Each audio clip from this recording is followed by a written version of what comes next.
And we have a guest here, so I think we should start now. Okay. Oh, yeah. Okay.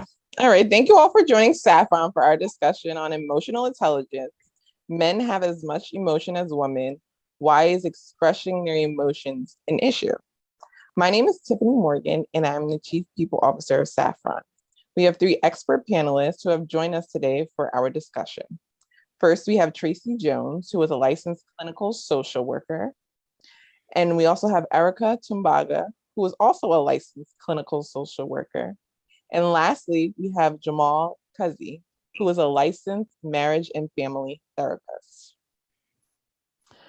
Just a couple of ground rules before we begin. If you can please stay on mute unless your name is called. There will be time for questions and answers for our panelists. If you have any questions, you can raise your hand by going to the reactions button at the bottom and select hand raise, but please be sure to lower your hand after you finish asking your question because your hand will remain raised. If you feel more comfortable writing your questions in the chat, you can do so as well.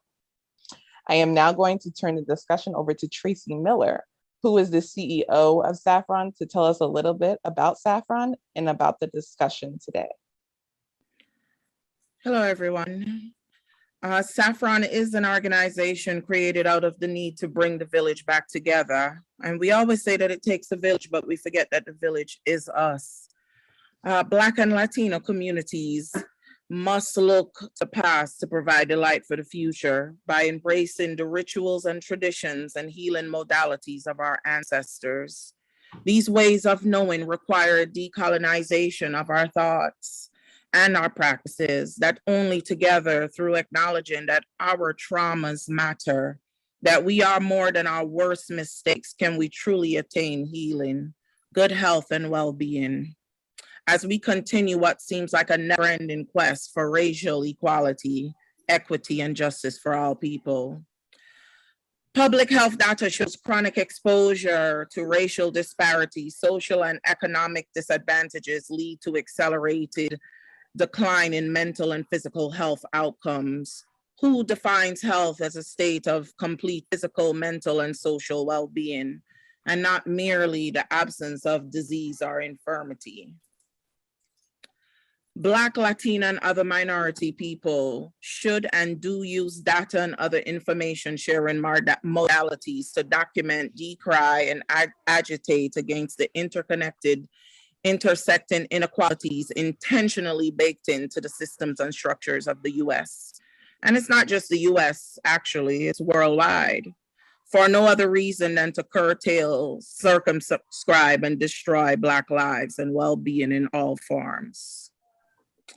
Black health and wellness not only includes our physical body, but it's also our emotional and our mental health. At this point in the 21st century, understanding of Black and Latina and other minority health and wellness is broader and more nuanced than ever before due to much activism, social media, and podcasts. What we do here at Saffron, we create fun, friendly social atmospheres around giving back and volunteering to help educate, teach health and wellness, and elevate women and children in need. In the still overhanging shadow of the COVID-19 pandemic, we at Saffron recognize the need to pivot, create a virtual space that is safe, multicultural, for generational conversations about our issues. Our honest opinions need to be given about the world around us and the effects on our communities, our families, our physical, our emotional, our mental and spiritual health, as well as our well-being, with our expert panelists, as Tiffany just introduced, to add much needed insight. Today's topic is about emotional intelligence. We made a broad statement, right? And that broad statement was regarding to men. But this is what I will say. We need to look at men objectively and impartially, because their expression of emotion is often not what women or society expects of them. It's important to recognize that emotional intelligence can be taught, so emotions can be adequately expressed. It's also important to know that it's not just them that have issues with emotional intelligence. It's us as well. Because bottom line is, it's about how well you manage yourself, your self-awareness, your ability to understand and empathize with others and the behaviors of others, patience, insight, kindness, so that you can have effective relationships. If not taught then when you're little, if not taught by your community, by your culture, by the people around you, then you'll often revert to, instead of being wise, acting like a guard dog, reactive, not proactive. So we have to do our work towards the goals despite the obstacles. We have to do our work and become more resilient in order to utilize emotional intelligence. Emotions are our brain's way of making us pay attention. They tell us what matter. So it's important that we listen. The prefrontal cortex is an important area in our brain for exclusive and executive control and function. And this is all important data and information. I would normally go into statistics, but for the interest in time, I'll just say that you guys can Google and research this. This has been around since Struss and Benson in 1986 and has continued progressing. It's been shown that human beings, any damage to that frontal cortex, we will exhibit poor judgment, poor planning, poor decision-making, along with certain personality changes, abnormalities in our emotional responses, and general difficulty functioning in our daily lives. The issue is, and the bottom line is that we need to be taught this from we're little.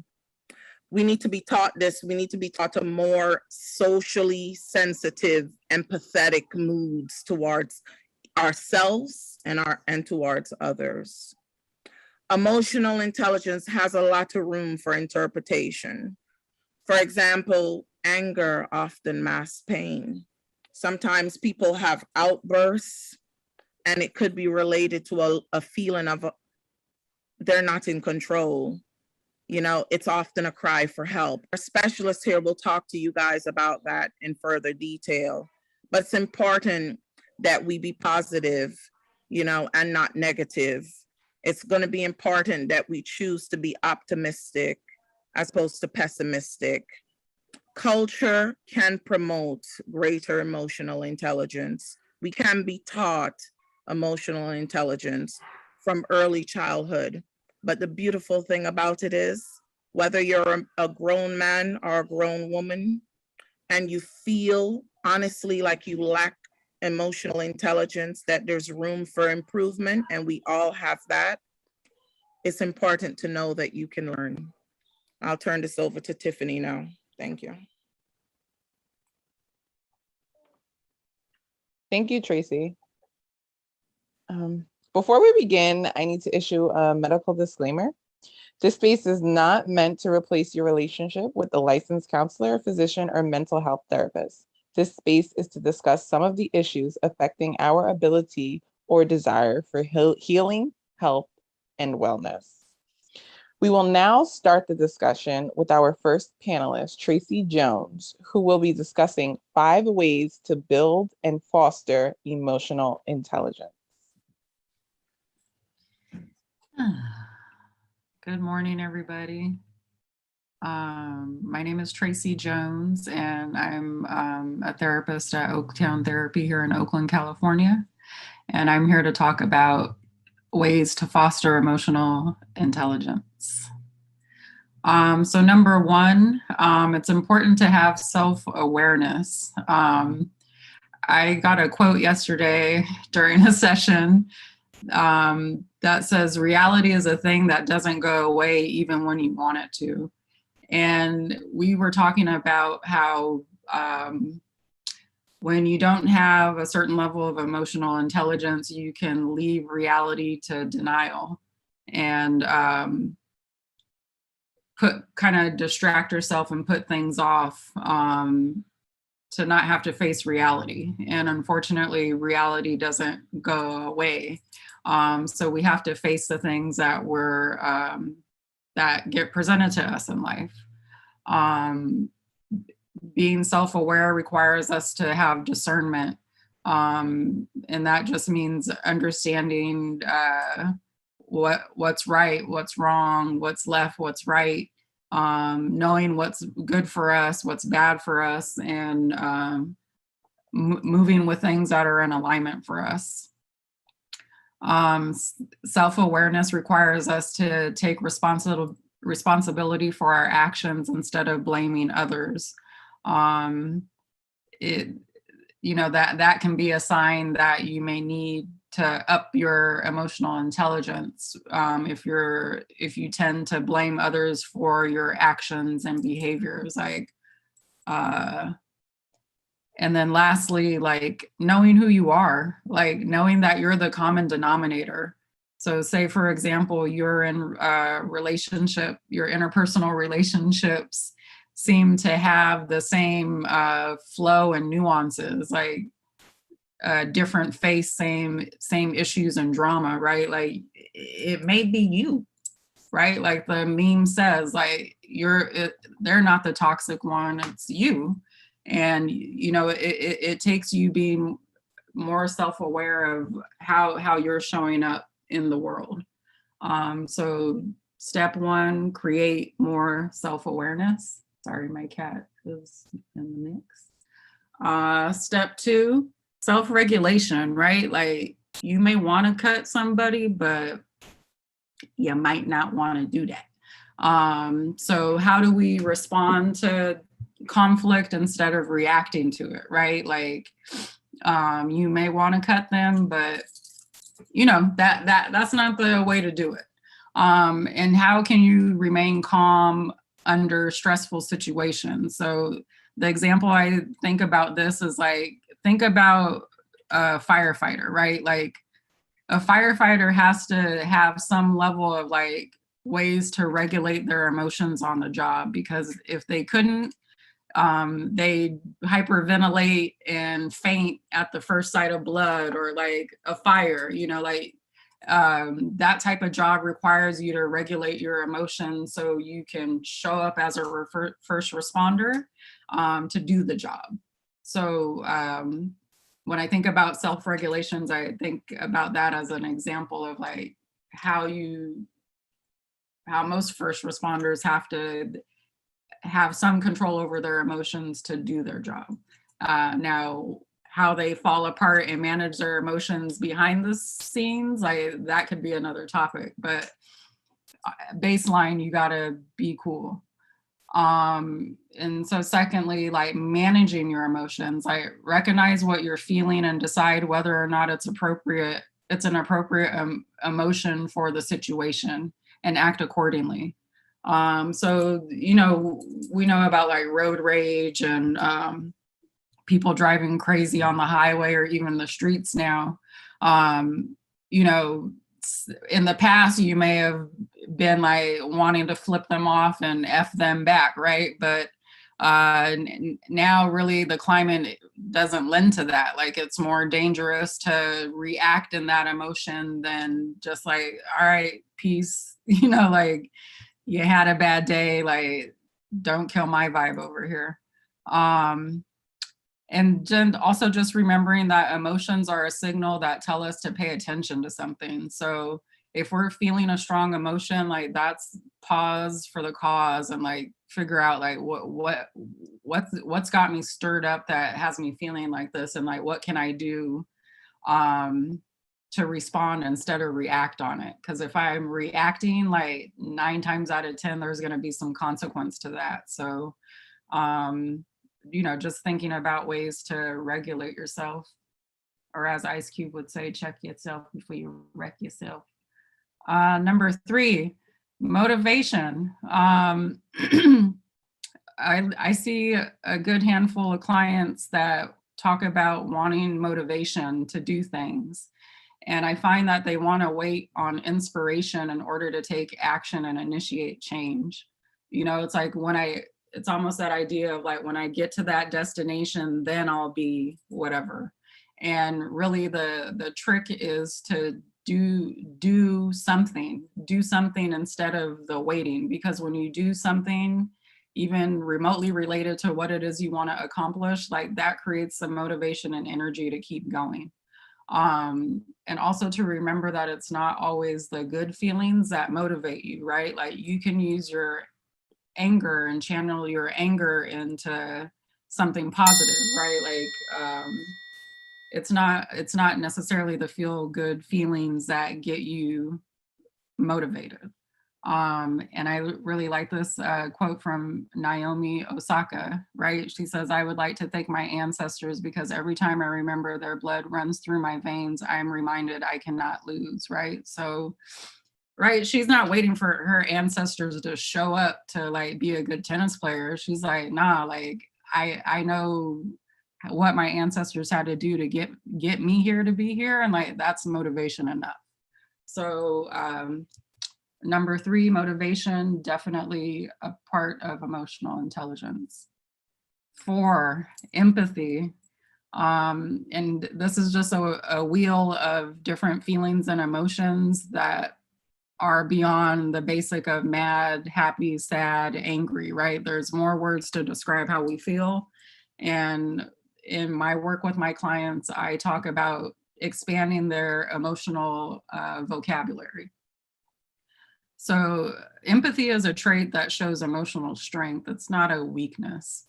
And ways that you can show empathy is by listening and making others feel heard. So like when you're in conversation with somebody, really actively listen to them. Like don't listen to respond. Pay attention to what they're saying. Like that really can go a long way. And recognize and respect another person's emotional needs.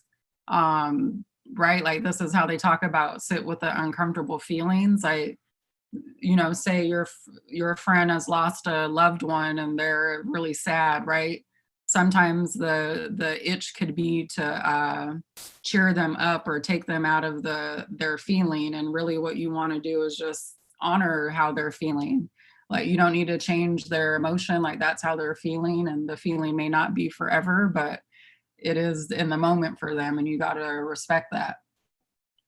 Another thing that you can do is share yourself honestly with others, right? AKA be vulnerable. And this I find is like a tricky place for a lot of people. Like they don't want to be vulnerable. They've been hurt in the past. They tried that and it didn't work. So like, I'm not going to do that now. And deep down inside, they're craving that connection. And I really work on teaching folks to understand that the way to bridge that is by becoming vulnerable and being able to be honest about how you feel about things with people that you're in community with. And lastly, I feel like accept people for who they are, like really accept people for who they are, because that's who they are. Like they don't change just because you want them to, or, like, oh, if they only did this, it's like, nah, man, like you gotta let people be who they are. And ta-da. Number 5, core values. I really think core values are at the crux of having emotional intelligence, because if you don't stand for something, you will fall for anything.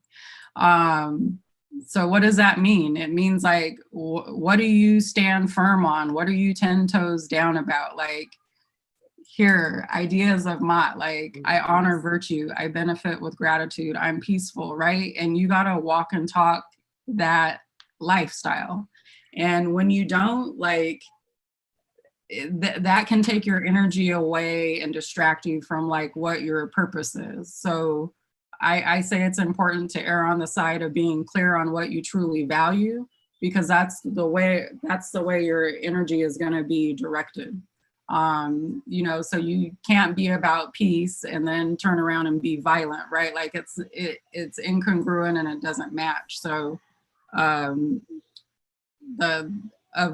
5 of probably many other ways to become more emotionally intelligent: core values, empathy, motivation, self-regulation, and self-awareness. And I think that's my time. Thank you.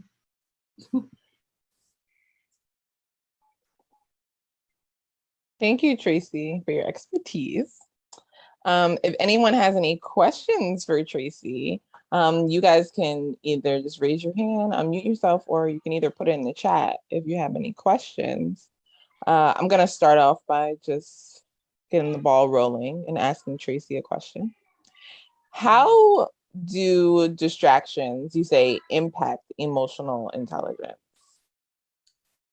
So in a lot of ways, when I think about distractions, I think about things that we do to avoid uncomfortable feelings. And that can be gossiping, overworking ourselves, watching TV, binging on TV, substance use, alcohol use, arguing with strangers on social media, right? Like there are so many ways that we distract ourselves to take the focus off of what's really going on inside of us. And I think it's important for us to be mindful about how we're spending our energy and what we're spending our energy on, because those things take away from us dealing with what our problems are, right? Like how we show up in life. And if we're only focused on our distractions and we don't deal with what's going on, and we need to deal in order to heal.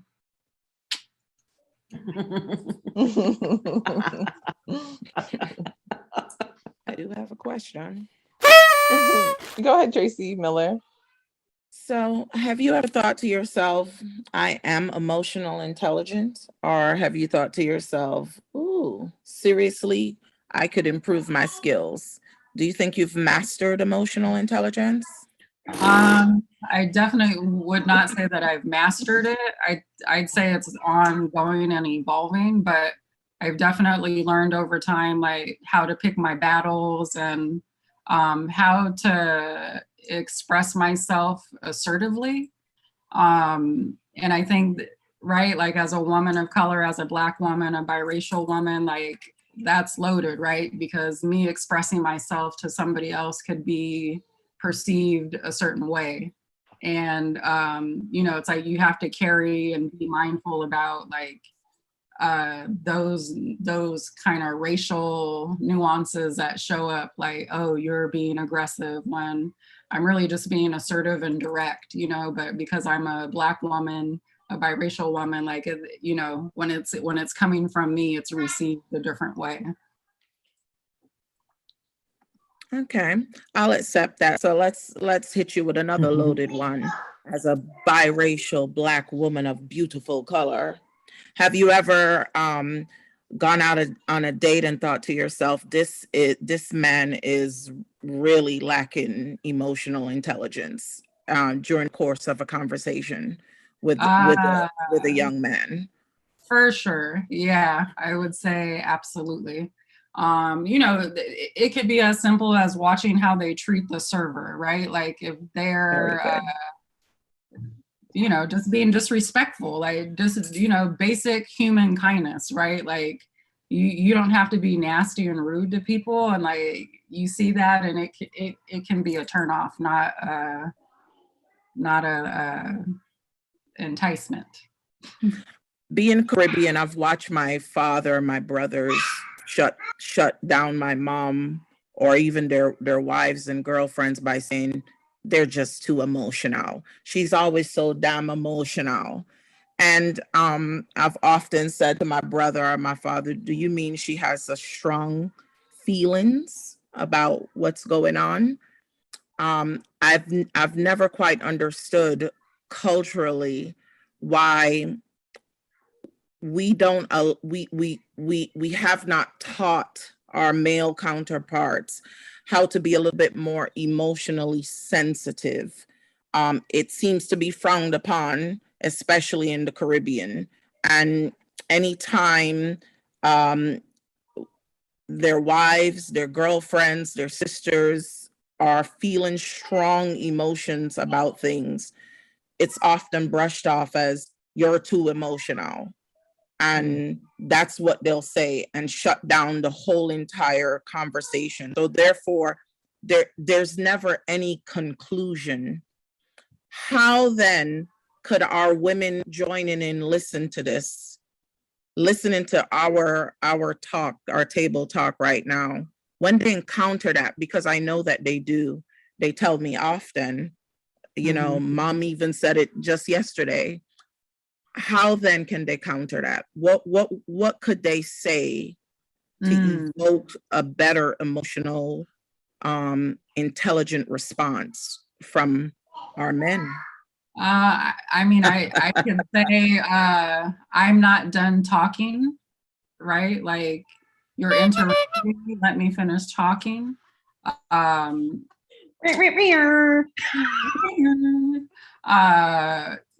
Something as simple as that. And I think that just goes back to what I said earlier, right? Like, people get uncomfortable with the emotion, right? It's about them. It's about them, those men that you're describing, feeling uncomfortable with the strong emotion, right? They don't know how to handle it. So it's like, it's easier to just shut it down and cut it off than say, hey, what's happening? Like, you want to talk about what's going on? Like, right? Like, that's that empathetic, like, meet the person where they are, versus like, oh, I don't want to hear that. Like, shut it down. I mean, I can imagine Jamal's going to have a lot to talk about this come time when he does, because I feel like I'm going to be the bridge, right? I didn't know if I was supposed to jump in and share now or what. But well, this is the discussion, though. We're saving the best for last, but I'm gearing you up to see the kind of questions that the ladies will want answered. Because honestly, we need to figure out a better way, right, to be heard, and we want to get our men to share their emotions with us. We really do. It's important that we all start communicating. I would watch my mom go for a whole week and not speak to my dad. I mean, she just literally was shut down because of the way in which he shut her feelings down. And so we need to figure out a way, you know, that does not help anything. That does not solve anything. So I can go ahead and turn it back over to Tiffany. And I don't know if anyone has any other questions for Tracy Jones before we move on to Erica. But I just wanted you guys to know that I did want to address some of these issues in hopes that we can help our brethren. I do have a quick question, and I'm not sure if it's going to get answered later, but just overhearing what Miss Tracy Miller said. So, like, in regards to that, I think it's like about creating a community or an environment that allows both parties to be heard equally. So I guess a question would be, how could we be able to do that? So if in the example she gave, her mother or sister gets shut down, it's like, no, I'm not done talking. But at the same time, that stereotype, even though it's talking to somebody that's familiar with it, well, why are you being so emotional? Why are you coming at me like that? It's like, I'm not coming at you like that. And then on the other perspective, from the male to receive that, and then for us not to shut down either when they speak up, because we're feeling a certain type of way because of the attitude they gave us. So it's like a whole thing. Like, so how do we create that environment and community so emotions may be thrown out there, but at the same time, we're not reacting to the emotions. We're listening to what's being heard in order to not react, but respond to that instead of what's been thrown out there. If we can talk through all of that. Yeah, I think that bridges the perfect gap. Is it Rosalind? Yes, Rosalind's correct. Rosalind, perfect, because that's kind of what I'm going to be getting into since I'm talking about trauma. And I don't know if I could just go in. Yeah, okay. You could just segue into that. Okay, so hi, I'm Erica. I wish I was the person to prepare slides, but I'm really not technologically savvy, and it's just I accept who I am. I own my misfortunes. Okay, but when we're talking about emotional intelligence, like literally, if we look like the definition is what, like identifying and managing one's emotions as well as emotions of others, right? In addition to the ability to harness those emotions and then apply them to tasks like thinking, problem solving, as well as self-regulation, as well as regulation of others. Okay. That's a big ass list. That's a big ass list. It is And when we're too talking, goddamn long. exactly, right? So even Tracy, when you were saying, so Tracy Jones, have you, perfected emotional intelligence? I think this is a hilarious question because even for those of us who are professionals, who exist in this world, and we think that we have really great communication skills, right? But, the clinicians on the table, we're considered professionals that understand these types of things. Yeah, I'm an LA driver in these LA streets. And knowing like when we were in New York and people are like, y'all in LA are crazy. You guys got guns on your streets. Like when you're driving and people be shooting everybody. We don't do that out here like that.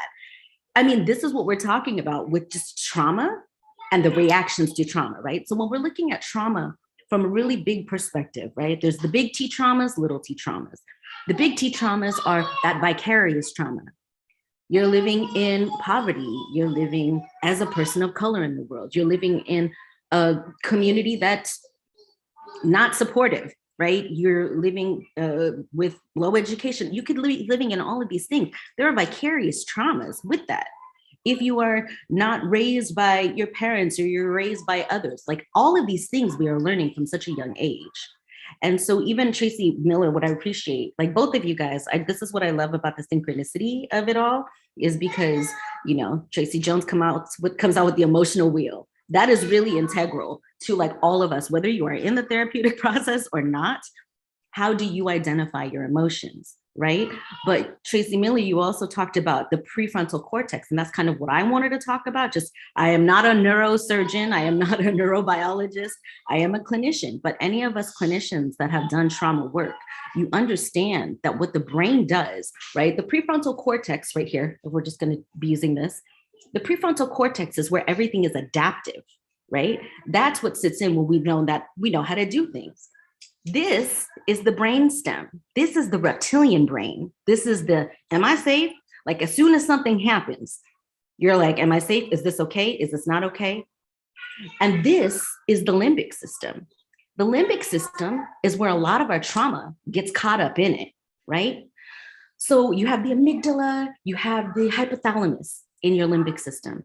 And what happens when trauma happens is if it's not adaptive, something happens, you go into fight or flight, that hypothalamus gland is like, wait, what now? What's going on here? Are we okay? We're not okay? And then it goes into this freeze. It goes into fight, flight. It goes into, okay, this isn't safe. How do we get safe? And then the hypothalamus, along with that brainstem, then goes to that place of, oh, wait, this isn't safe. What are we going to do then? Oh, wait, what makes us feel safe? The maladaptive stuff is the binge eating, the drinking, the doing all these other things. Sorry, I got kids. You guys, thank you. But that's where it comes in, and you don't know what's going on. You don't want to feel these things. Now, obviously, I'm talking about trauma, vicarious trauma, the traumas upon traumas upon traumas. But what we don't realize too is even though you could do the work, you can build some self-awareness. You could have more empathy towards yourself. You can have more words to your vocabulary that describe how you're feeling. What we also recognize is that with each trauma, a negative narrative gets stuck in this limbic system and it doesn't move. So if you are a person of color in a community and you are existing and there's institutional racism, there's policing, there's all of the things, there's already a narrative that's implemented.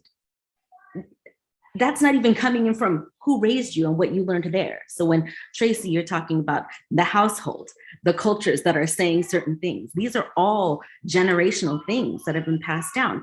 Me, I happen to be the one that was assertive in my family. My family they're immigrants, but I was seen as the outspoken American. So then that was considered a bad thing. Oh, she's just too American for us. She speaks her mind, where it's not culturally. I mean, even in most of the community, if we're really going on stereotypes, Asian folks aren't supposed to be loud.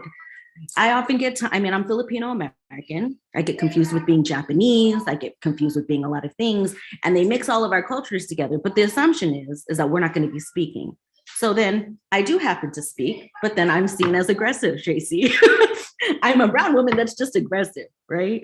Like, how do we undo all of that? I think we all undo that again, it's a long road. Being able to identify the trauma, right? Being able to do and gain those things that Tracy was talking about earlier when it comes to empathy, motivation, having core beliefs. That is all really, really powerful, but also recognizing, and there are different treatments for this when it comes to trauma, is that we all have this narrative that shapes how we do things. So we might find ourselves getting in the same patterns, even though we're like, why am I doing the work? I'm doing the work and I'm still kind of getting the same thing. What's going on? And that's where we also have to recognize that in this limbic system, that's where the negative narrative is stuck. And there are certain therapy treatments that help that kind of shift and move, where we learn to regulate in a different way. So when it comes to trauma therapy is really, really, really important. All of us have experienced trauma in so many ways, shapes, and forms. And when you experience trauma, especially in adulthood, if you happen to get the right type of intervention at that time, where, if you got certain friends that can validate you, that can do, and support you in a certain way and talk you through, you might be able to hold that. But if we're talking about living through vicarious trauma, not having the resources to have that self-awareness, really leaning into the masculinities or the toxic masculinity or behaviors that are just kind of surrounding us all the time, it is a huge ask for folks to be like, can you just jump into emotional intelligence? Can you just be aware, when it hasn't been modeled necessarily? So being self-aware and really allowing yourself to, my practice is called compassion towards self, but that is really, really the core of when it comes to holding traumas. How do you hold this compassionately and go through this process of almost grief and loss, not just with yourself, but with the realistic and unrealistic expectation of others, and hold your pain differently to elevate? And it's not just a one-person project. This is a village project, which is why I really appreciate Saffron, and I appreciate their approach to just how they want to bring people together to talk about these things, because this is incredibly integral and important to everybody's growth.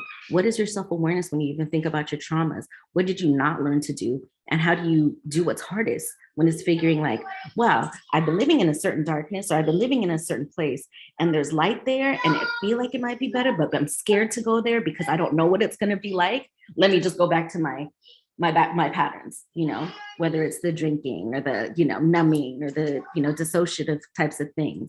It's not easy, but I really think when you find the right people to do it with, everybody is capable of growing. Everybody is capable of doing better. And all of us we contribute to that. So even when you meet somebody who's more emotionally intelligent, I think sometimes that could be scary, but there's also, everything can be a learning tool. Where like, if you feel really good about being around somebody who's emotionally intelligent, you wonder, you stay in curiosity, and then you sometimes even want to try, because what's being modeled, you want to do. And so it does take a community, because all of us do teach us things. We teach each other things. It's not just like clinicians teach this person or whatever, we learn these things from a lot of different people. And if people are in the therapeutic process, are aware of their traumas, have moved to some of that stuff in their limbic system to this place of the prefrontal cortex where it's more adaptive, oh my gosh, that's like a domino effect almost, because we end up modeling. Each person here that's curious about this, you end up learning something, you end up modeling it a little bit different. And it keeps on giving, So even for Tracy, I know Tracy Jones has a young son. I have a son. Having to really be conscious too of culture and what things are taught when it comes to gender specific things. These are behaviors that are more acceptable than this for feminine, male, and masculine.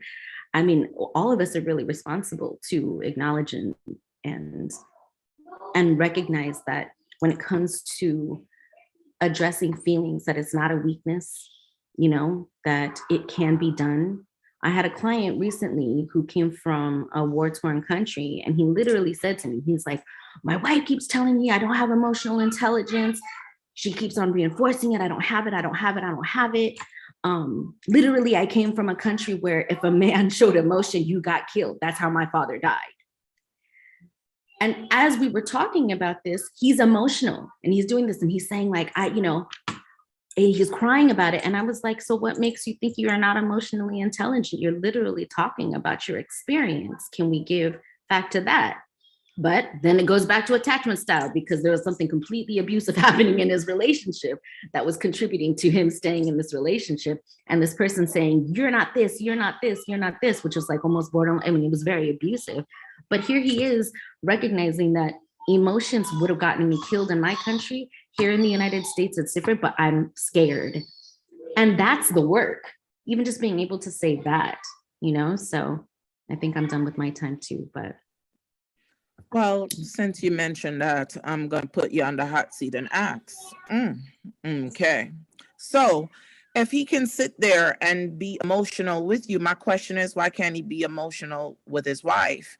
Because what I think that men of color and minority men forget is that the world beats them up, but it also beats us up as well. So here's the thing, and I know Jamal is ready for me because I'm ready for him, but this is what I'm gonna say, right? So here we go. As men, and I've seen it with my ex, I've seen it with my father, I've seen it with my brothers. Erica, they're so charismatic when they're outside. Oh my goodness. Oh, your brother, that handsome. Oh my God, your father, he's so kind. And oh Lord, the women just love them. They're so wonderful. When they go to work, everybody think they're like funny and jovial. But when they come home, they leave that goddamn representative at the job and they bring home, I am bitter, I am angry, I am upset, and they bring that home to their family. But yet our women don't know how to say, could you come home and lie to me like you were lying to the people at the job? Could you come home and pretend you're happy? Could you come home and smile and give me a little charismatic flirting and can you do that for me too? Is this question dedicated to Erica or can I? I know. I was like, because I have a couple of responses, listen, I know you're the CEO and all that, but I got some things I need jump in. Let's go. So the question, good morning, everybody. First of all, let's take a breath and just I want to thank my two presenters for setting me up so perfectly. My name is Jamal Kazee. And the question I want to phrase back to you, Sister Miller, is where then does this man get to express himself? Right? If I can't do it at home, where can I be my true me? Right? And so that kind of leads me into let's see if I can figure this out.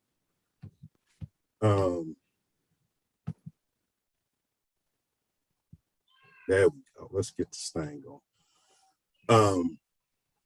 Where exactly or what exactly, before we jump in, is a man, right? What is your idea of what a real man looks like, right? Chances are that this man is a provider, he's a protector, he's strong, he's capable. Is he quiet? Is he emotional? I'm talking about in your ideal man, the man that you want, the man that you look for. All of these things go into the uniqueness of this man. One of the things that I wanted to start off with is saying that first and foremost, we're different people, right? Men and women are different people. How we choose to emote is differently. A lot of the things that we're talking about that's leading up to my presentation are not necessarily about emotional health, but more about communication, right? Expressing my needs. I have a need that I can express to you and not just think that you should get it. You should just know it because you're a man and a woman are supposed to share. No. I can express my needs And then I can ask you to give me those needs. And if you're not able to give those to me, then I have to move forward and I have to move on. Right. So first and foremost, what do you think a real man is? The truth is that society rewards men based on their performance. Their ability to compete and win against other men is the thing that truly matters.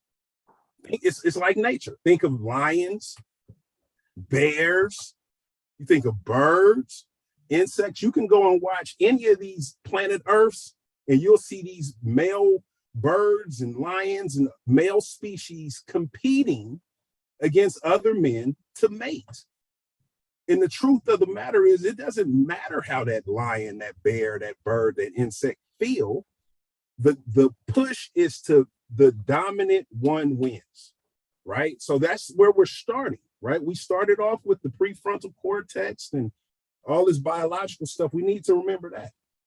In fact, if you go and ask a man in your life, just let's try it today, how you're doing, and you know that he's not in a good space, I guarantee that man is going to say, I'm fine, right? I'm doing okay.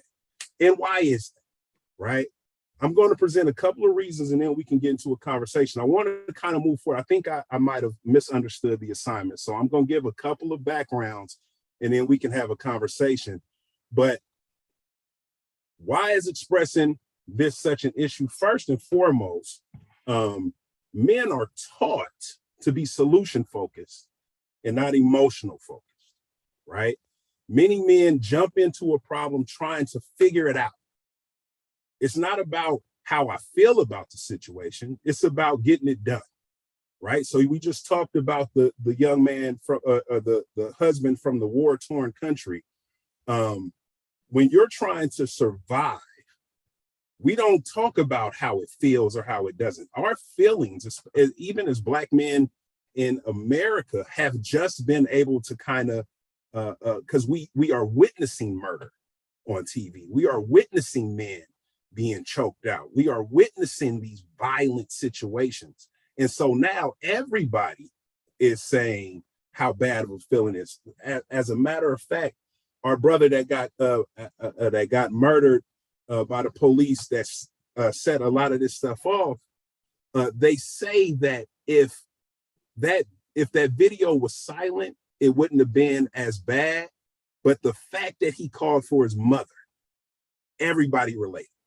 Because most of the times when you see this happen, people are like, well, if he would have not had the fake 20, or if he would have this, that, and the other, the fact that he called for his mother with his dying breath, everybody was like, oh, he has a mother. That was second nature to him being human, right? Second, there is shame and guilt associated with having and expressing feelings. Society places value on men's ability to perform, right? Can you provide? Do you work? Are examples of what a man is. The only emotion a man is allowed to show is anger, right? We talked about that earlier. I don't know if you guys have, and it could go from kids to adults, but have you ever worked with somebody, talked with somebody, had a friend that no matter what the emotion was, it was met with anger? Right? Their mother dies. Oh, I'm so mad. I think Kevin Hart had a joke about that. His uncle was like, I'm gonna find cancer and I'm gonna whoop his ass. Right? We can't even have sadness. We can't even have jealousy. We can't have that whole emotional wall. We will shut it down. But if a man is angry, we'll be like, okay, I get it. Right? I get it. That's something that you should be mad about. Lastly, there are no real examples growing up of heroes, of shows, of role models who express their emotions. If everything I watch or listen to never shows a man expressing emotions, how will I ever learn? It's like we're in the era of superhero movies, right? These superheroes are these men who have these extraordinary amount of powers and they can do anything. But when they're sad or when they're mad, what do? Superman does what? He goes to his cave of isolation. What does Batman do? He goes back to his Batcave. I mean, hell, one of the most favorite superheroes is the Hulk. And do you know what the Hulk's power is? That he's mad. That he's mad. He gets to turn green, grow 10 feet tall, and tear shit up. The stronger he get, the more angry he is, the stronger he becomes. And when you watch these movies with the Hulk, go back and watch them. They be like, all right, come on, man, we need you to turn into the Hulk. He's like, I'm always mad. But when he's not the Hulk, he's this cowardly little weak, smart, intelligent guy that's trying to figure things out behind the scenes, but they don't like him. They want the Hulk, right? So with all of those things, I could keep going, right? We could start talking about safety. I'm sure you guys are all familiar with Dr. Joy DeGruy and her theory of poisoning the cookies, right? There's a what's passed down is not just cookie recipes, but also how to survive. So on in some plantations, when you think they had time to be able to express how they felt about having to pick 300 pounds of cotton every day, 6-7 days a week? You think they had time to express being ripped from their parents and their families and things like that? And the men, the people, I'm not even going to say the men, the people of that time were not able to handle that. So while you're right, Sister Miller, you shouldn't have to go out into public and buffoon and kowtow to everything that everybody wants you to be, but you have to set a boundary and you have to set a place where there is safety here for this man. There's safety here for you, because if you don't have safety here and you're telling me to pretend, you're telling me not to be who I am. So let's capture it and figure out a better way for you to emote that, right? So the first thing is offer men a chance to be seen without judgment, right? You can be vulnerable, you can be stressed, you can be anxious, but you can also be strong. You can also be confident. You can also be a capable person. They don't have to be two different people, right? Sometimes I have a bad day at work and I want to go home and talk about it. But if I have to hold everybody, right? I have to hold my shoulders. I was raised that my shoulders have to hold and bear everything, right? They have to hold and bear everything, and I can't crack, right? Because once I crack, it's going to show a little bit of weakness. And when I start showing weakness, that's when the other lions, the other bears will come and take my pride, take what's mine, right? Not being told, another way we can help is not telling men to be men. And this is just me personally dating. What I will not stand for is a woman I'm dating to tell me to be a man. You have no idea what it's like to be a man. The same way I have no idea what it's like to be a woman, right? Allow men to be who they are without placing your undue expectations on what a man is, right? Because most of your expectations of what a man is or should be comes from men who failed you. So what you're telling them is, don't fail me, don't fail me, don't fail me, don't fail me, don't fail me. And so it never gets, you never get to a place of I'm celebrating, right? I'm just enjoying the fact that you're here with me. You have to learn how to help men understand how to take care of themselves, right? Because when I'm stressed, I work harder, right? I get quiet and I get to work, right? We were just talking about my terrible communication with getting on this thing is because if I'm honest, shit is falling down all around me. And it's time to get to work. And it's not time to sit back and be like, I need to take care of me today. Nah, I'm trying to make a leap. I got things to do. People don't care about, I'm walking into my building and some older white lady walks out and was like, do you have an appointment here? And I have to point to my name on the sign like, no, this is me. Now get out of my, people don't care how that made me feel. I got to be on time for this client to get this money so I can support myself. You understand what I'm saying? But you have to teach men it's not okay. It's not okay to grind 24 hours a day. Anything that grinds 24 hours a day is going to eventually smooth out and break down. And it's going to be useless to the grind and the grindee. And then lastly, we have to change our conversations around therapy with our men, right? If you can get around other men to talk about what it's like to be a man, you can start to see some of the thoughts that you have are way out of proportion.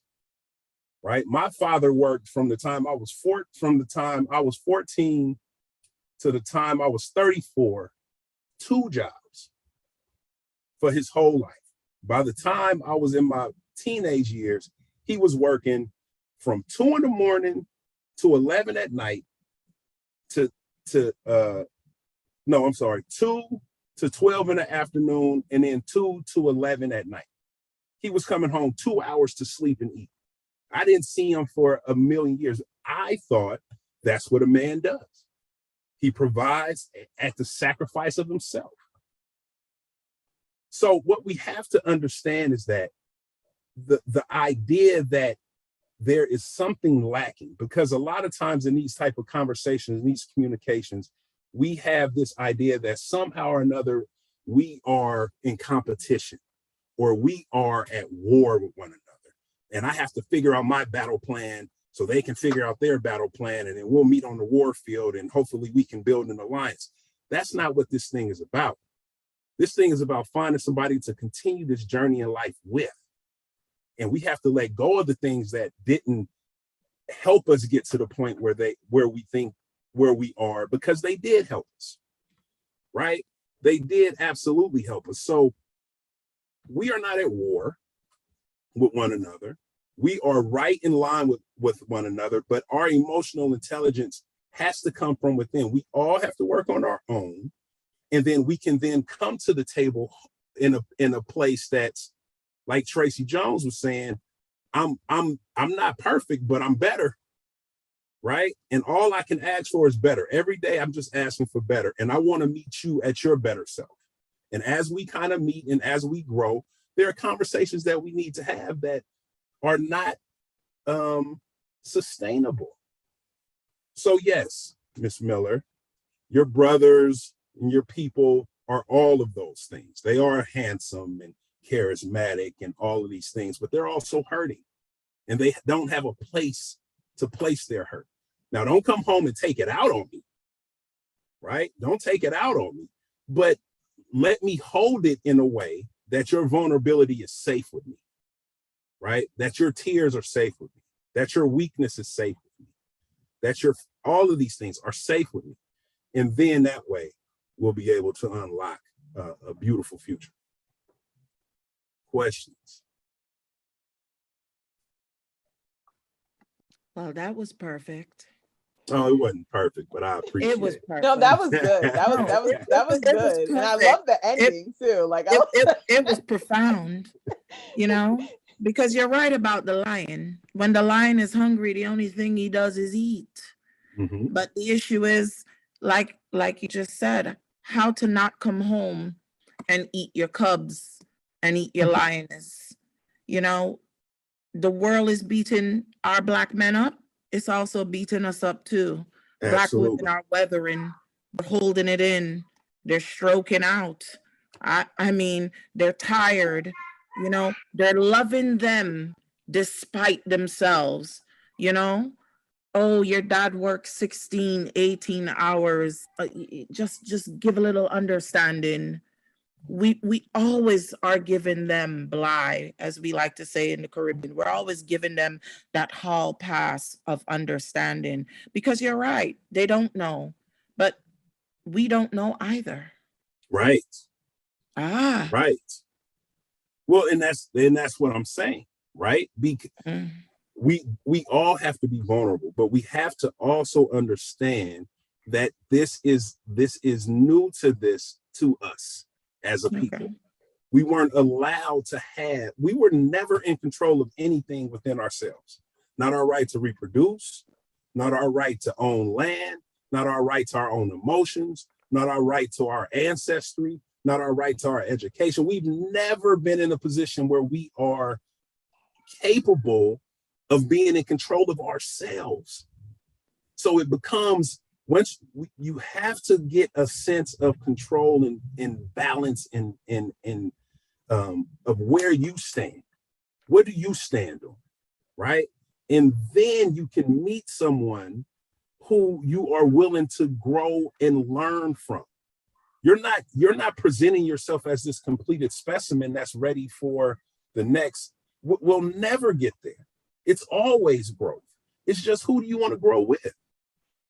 Right? Who do you want to grow with? Who do you want to choose to hold your vulnerabilities? Because absolutely, do you know how it feels as a Black man to watch his Black women be degraded to the point where we start to accept and own our degradation? Right? That's a traumatic response. Like, I've been traumatized so much, I'm just going to accept it. Now it's mine and I'm holding it and I don't want to let it go. And that's what we do all the time, right? But we have to open our chest, right? How many times we talk about being on dates? How many times have you been on a date and sat like this at the table? And you're having a conversation, right? You guard that heart, but you open that heart up. And you come, this is why love making for humans, right? We're face to face, we're heart to heart, right? But you have to be willing to give that. And if you're not willing to give that, then you won't know if you're holding my vulnerability, then I have to hold yours. And as a woman, and this might not be popular opinion, that I believe is my job to be a provider and a protector for my woman. Not like, oh, she ain't got a wire and all that nonsense, but I have to be. If the bottom falls out for if the bottom falls out for this, it's on me. It's on us overall, but it's on me. Somebody come through that front door, it's on me. They try to take this house, it's on me, right? And all I need you to do is hold me. Sorry, I keep talking. It's getting good to me. Oh, it just started getting lit. Our hour's up. So it tells me I can't believe it, but obviously we need a part 2, because I only now begin to feel as though we start in the therapy that our people need. Because Absolutely. I honestly want my brothers, my brethren, to be able to be vulnerable with me. And I want to be able to be vulnerable with them. Mm-hmm. Because if we don't stop it, our generation coming up are going to continue this. Yes. And we have to show them a better way. And that better way begins with each other. So Agreed. There's some serious questions that we do need your perspective, because I think some men need to tune in and listen to what's being said so that they could feel safe enough to go out and be a little bit more vulnerable with the women in their community, their wives, their mothers. We need to hear how they're feeling, and we need for them to stop shutting us down when we're hurting. And like Tracy Jones said, I'm not done talking. Now, I may be able to say that now, but Lord have mercy, when I was little, oh God, don't let me say I'm not done talking. Woo! So it's not easy culturally to face generations of aunts and uncles, and that whole respect is being seen and not heard. And you know your aunt is hurting, and you know your mom is hurting and broken, and you know dad's anger, it's too much. It's just too much. His pain is too much. There you go. You know? His pain Is too much. It's too much for us to even bear. So I know I don't want to hold up the team. If they want to keep going, I'll keep talking, but we need a part 2, because we just started scratching the surface of this emotional intelligence, and we really need to talk a little bit more about it. The traumas, as Erica said, Tracy Jones, everything she said, you know, we really do need to get into it so that we can start formulating a plan for our people to be able to, you know, begin the process of healing. And this is nothing profound or anything, but just after hearing everybody just talking and just learning from this call, like, just present ourselves with the ability, since we have learned these new tips and information, why don't we just start being the example? So if we are talking to that mother or that father, and then we see it's like oh, I'm just mad right now. It's like, well, I don't know if this is the right phrasing, but it's like, why are you mad? What made you feel mad? Like, where's this emotion coming from? Was it a day? Was it something you saw on television?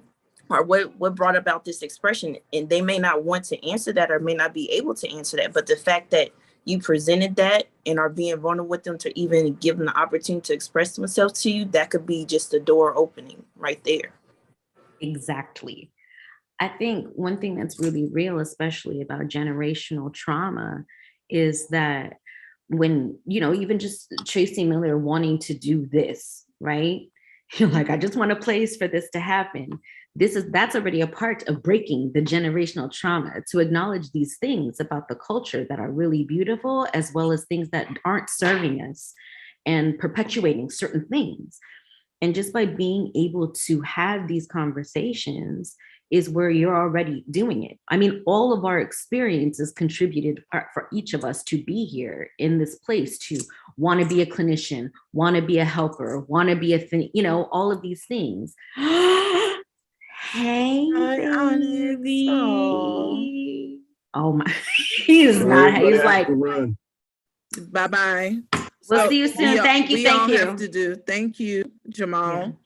Yeah. You're welcome. We'll see you next session.